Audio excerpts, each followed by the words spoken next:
Okay, ladies and gentlemen, welcome to the show. Straight Talk with your pal Yimmy Yim. Like I said, from time to time, switching things up. Got a bunch of different topics here, and I'm going to alternate from time to time, and we'll see what goes on. But this week, hold on one second. I already cracked it, people. I'm sorry, but cheers. There we go. Alright, well, I guess we can officially get started then. First on the agenda, once again, the 2012 block. Okay, now, this is more or less going to be a debate. I was watching the History Channel the other day, and I was watching something. It was very interesting. It was the 7 signs of the apocalypse. And I thought, hey, wow, this would be a great topic for the 2012 blog, because you know what? You can't deny, certain things that are going on right now in the world. And I was watching this thing and it started getting me thinking. Experts, scientists are saying, hey, you pay attention, there's signs already of the apocalypse. Technically speaking, there's 7 seals that have to be broken in order for the end times. And according to them, 3 of them have already been broken. Just to list them off, and not in any particular order here, you have plague, mass devastation, earthquakes, floods on a global level, famine, the food sources dying out. Animals acting different, attacking things they normally wouldn't attack because, hey, their options are limited. You talk about chaos and anarchy, you talk about people having to fend for their families. Listen, if you have to feed your family, you're going to do whatever it takes. Humanity goes out the window. You got to take care of your own. The Antichrist, the false prophet, somebody coming proclaiming peace, it's hey, listen, that's very interesting. The big fire in the sky, an asteroid crashing down. Scientists say, hey, listen, it's inevitable. Sooner or later, there's going to be an asteroid again that slams into this Earth, and the damage it's going to do is catastrophic.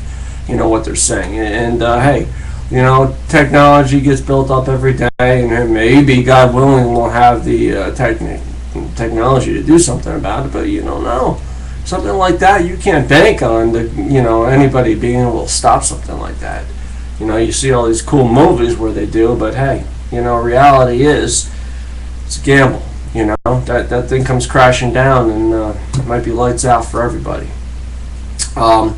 So those are basically the 7 signs, and you have to start wondering, hey, certain things are going on. They say tension in the Middle East, Third World War, that's all prophesized. You look at, that's not far off. You look at what's going on in the Middle East, lately, and it's, you gotta start thinking. Wildlife, you look at wildlife, man, things aren't acting right, animals are acting weird lately. You notice that kind of thing, and you'll pick up on it. And weather, you basically have like 2 seasons now, or 4 seasons out the window. You got basically winter and summer now. What happened to spring and fall? I don't know, but they basically don't exist anymore. And ice caps falling off. You got to start picking up on this stuff. It's not really that far of a stretch. Something, hey, listen, it really comes down to this, and this holds true any time. What starts, what begins, always must come to an end. That's reality. So, hey, listen, but this is a debate. Do you think this is all monarchy and people are just stretching and reaching for things, or do you think, oh, wait, hey, maybe we should start to worry about something? And that's it. I'm not going to go too far about it, any more about this. Just wanted to get your opinion on it. Moving right along, we're going to go into music and movies. Now, I had the chance to listen to the new Disturbed album. And, I got to tell you, I like it. I'm a Disturbed fan. It's solid, good album. He's using a lot more leads lately, and I like to see that. People growing as musicians. But I will raise a question here. They're starting to get into this system or what have you, kind of like AC/DC, where every album sounds the same. Now, what I want to ask you guys is, what do you think about bands like that? Some bands take a chance. Sometimes, it's what keeps them going. You change things up, you keep people interested, you get a whole new genre of fans. Other times you could fail miserably. You look at Godsmack. They kept they came in strong for first 3-4 albums, and then their fifth album they tried to change things up, and I gotta tell you, it was garbage. But then they came back, with the next album and kind of did the same thing again, and they realized that, hey, listen, they're Godsmack, and they got their own sound, and this is what they got to do, and this is what their fans expect. Case in point, you look at Metallica. Man, fans went in an uproar. A lot of people got very upset with them because they kind of went from like that god of metal to they played around with like a hard rock feel almost. They went from you look at like Ride the Lightning to Load and Reload. A lot of people very upset about this. Even a lot of people don't like the Black Album. They say that was a sellout, and then, I will say the new album, Death Magnetic, they go back to their roots, but, you look at that and you say, hey, are bands playing it safe, like Disturbed, AC/DC, bands that every album basically sounds the same? Are they playing it safe, or are they just holding it true to their fans? What do you think? Other than that, movies, I got the chance to see the movie Predators over the weekend, and I got to tell you, pretty damn good movie. I was a little skeptical. I thought it might, just be a big flop. Usually movies like that are, especially sequels, and just to let you know, it's the third movie in the saga. I don't count the Aliens versus Predators thing. That's its own thing. But you got Predators 1, Predators 2, and now you got Predators. And I gotta tell you, it's just up there with the first one, man. It's a good movie. You got a good cast. You got the guy from The Matrix. What's that guy's name? Lawrence Fishburne, Adrian Brody. There's a bunch of different guys in there, but it's a good cast. It's a good movie, good storyline. And check it out. Check it out. Also, I had the unfortunate opportunity to witness the new remake, Nightmare on Elm Street. And that is where I have to pull out my trusty pal, the red, white, and blue. This is for whoever decided to make this movie, recast. This is for you. You should be shot. Whoever casted Freddy, shot. Horrible. You talk about a big piece of crap. I could not sit through this movie without just shaking my head in disgust every time I saw Freddy. It's like a Freddy with Down syndrome, like a alien retarded Freddy. It didn't work. It was god awful. You look at like Jason and Michael Myers. Can anybody name who played them in any of the movies? No, of course not. Everybody knows who played Freddy. Robert Englund. Everybody knows that. If you're gonna switch Freddy from somebody else, somebody new, you better do a really good job, because Freddy is Freddy, man, and you horribly destroyed this movie for me, and from what I hear, a lot of people. Okay, so either leave it well enough alone, or do your homework and pay homage to the classics. That's all I got to say about that big piece of monarchy. And that's it for music and movies. Now, tissues for my issues. I have a letter, actually, that kind of touches base on our subject here.